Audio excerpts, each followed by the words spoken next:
welcome. I'm Dr. Barry, and this is my mom, and we are going to talk about myths about love. Let's hop right into the intro.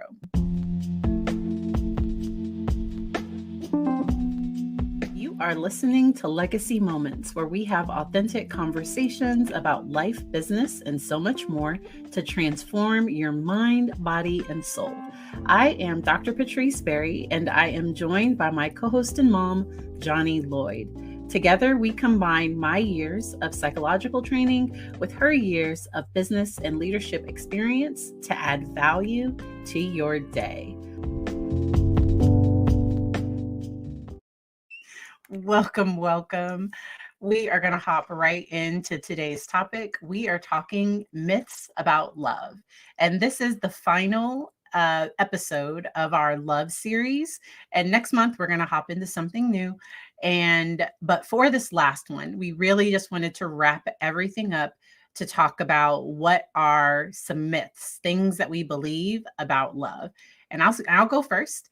One of the biggest things that I see, I have to work on for myself, and then also with other people, is you have to be careful to not compare your real life to what you see on TV. So if you're watching social media or any of those things, that romantic comedies, that what you see there, that's not real life. Things always magically work out. And most romantic comedies, things do. There's normally ups and downs that they show, but things resolve very quickly. And that's not how things always work in real life. And the thing about that is it's not just romantic comedies. I'm a Hallmark watcher.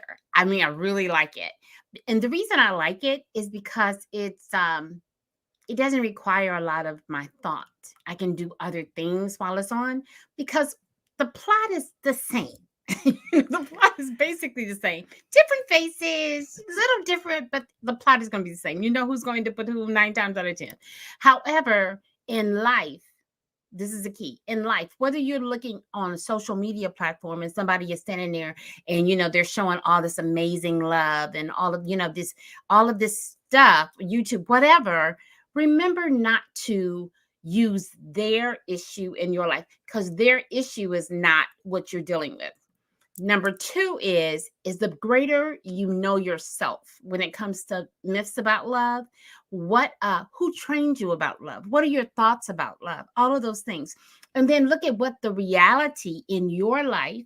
And if there's something you can do to shift it, great. But if you can't, and that's not realistic, then move on. So give yourself an opportunity to enjoy love, and not just in a romantic sense, because one of the myths about love is that it's only found in a romantic relationship. And that's not the case, unless it's your child or whatever. I have girlfriends that I love. I have people I love that I can't be in the room with them because they're toxic. Just because you love someone does not mean that you have to be around them. You have to give them your energy, your space, your whatever, right? I can love a person at a distance because I am in a safe place. Yes, I love that.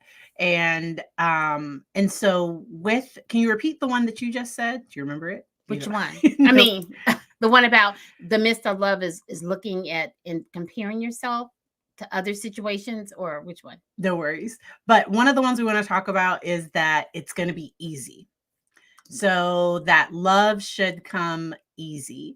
And it is work, but I also think that it shouldn't hurt. And what I mean by hurt is if at the very beginning, if there are already major red flags, if there are already things that are happening, definitely watch out for those things. But people aren't going to magically know exactly what I need or exactly what I want.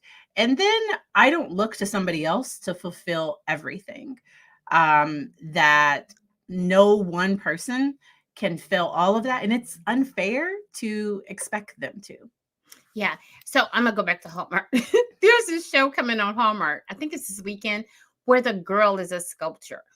And she sculpts, she can't find nobody. She can't find the guy. So she does this sculpt and she freaks out. She said, oh my gosh, she blinked at me. So it's like she created him. And the reason I'm bringing that up is not about Hallmark, it's deeper than that.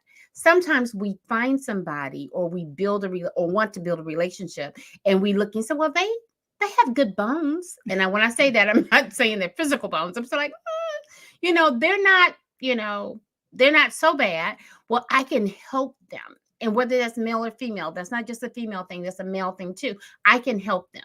Well, maybe they've never really known love. So I'm going to love them so much that they'll understand love. All of those things.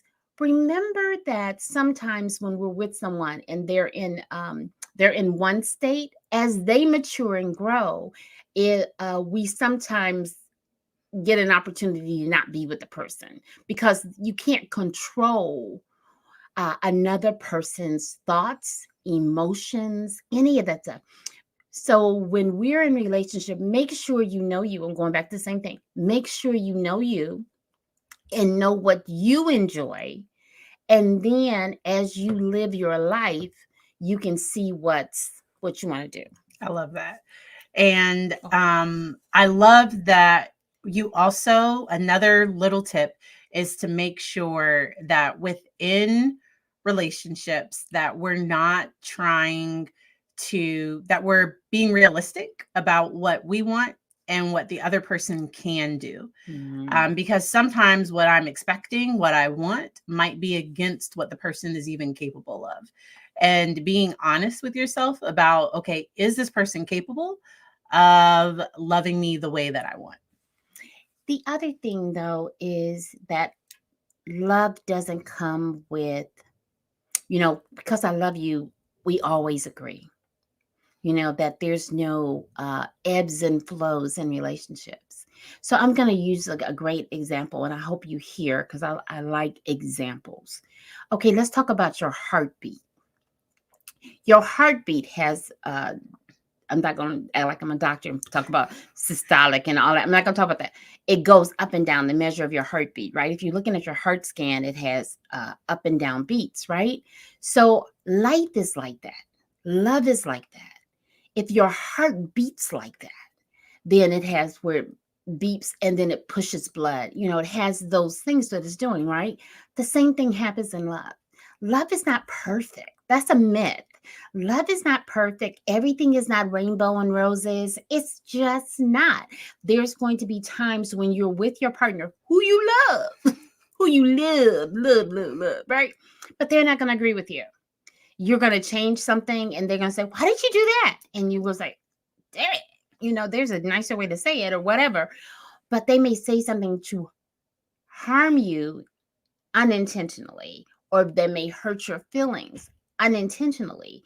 That's the key. But going back to what Patrice said is when you're around somebody, remember that. I'm going to say what she said last time. She said, Maya Angelou talks about it. She said, when a person shows you who they are, believe them. So don't go in trying to change them, and don't be the person who every time you're in a new relationship, maybe you start converting and changing and all of that, because then you end up being not knowing who you are and what you desire. I love that. And often in relationships, we give the love that we want. And so communication becomes key. And we have talked, if you search our podcast list, we talk about communication multiple times, but being able to be direct with it. I talk about being so indirect or kind of passive aggressive, or those things. People get really defensive, or they may not get what you're trying to communicate. Something that I've learned is to give people the benefit of the doubt. So if something happens that I can ask, I can say, this is what I heard. Is this what you meant? Or this is what happened. Was that what you were meaning? I'm like, oh no. Or oh yes, it was. Oh, I'm not okay with that. And then I can set a boundary versus me saying like, how could you, getting really, and then the person can get defensive. Like, I didn't even, it's like, you're right. Like it can really escalate into a bigger problem. If I first go in with, this is what you said. This is how I'm taking what you said. Was this what you meant? Communication is one of the greatest things that we can use in any relationship. Mhm. However, when we're in love or we have love for another person, and there's several different types of love, right? So when you love someone, this is the key. Communication becomes an amazing tool that you use so that you stay and understand where they are and where you are. And in every situation I've ever seen, it never happens automatically. Mhm. Because I think sometimes we think, oh, the right person, it's just going to work. It's just going. And it might for a moment, but people grow and change. And so, what the communication style, the things that worked year one of a relationship is going to be very different from year 20 of a relationship. And so just making sure to be intentional and to continue to work on things. And remember this, sometimes you're in a relationship that may appear to be love, whether it be romantic or otherwise, Mm-hmm. for your relationship, right? But people can be your constituent. They can be your comrade, right? And then they can be in your life forever, right? But constituents are people that you're going after the same thing, you voted, whatever. Constituents, you're after the same thing. But once that path is over, they kind of exit your life because they're on to something else. Comrades, you're fighting together, you're working together, you have a vision that's similar, you enjoy the vision of each other. But then once they are filled or whatever, they may leave your life. So don't confuse, this is a myth.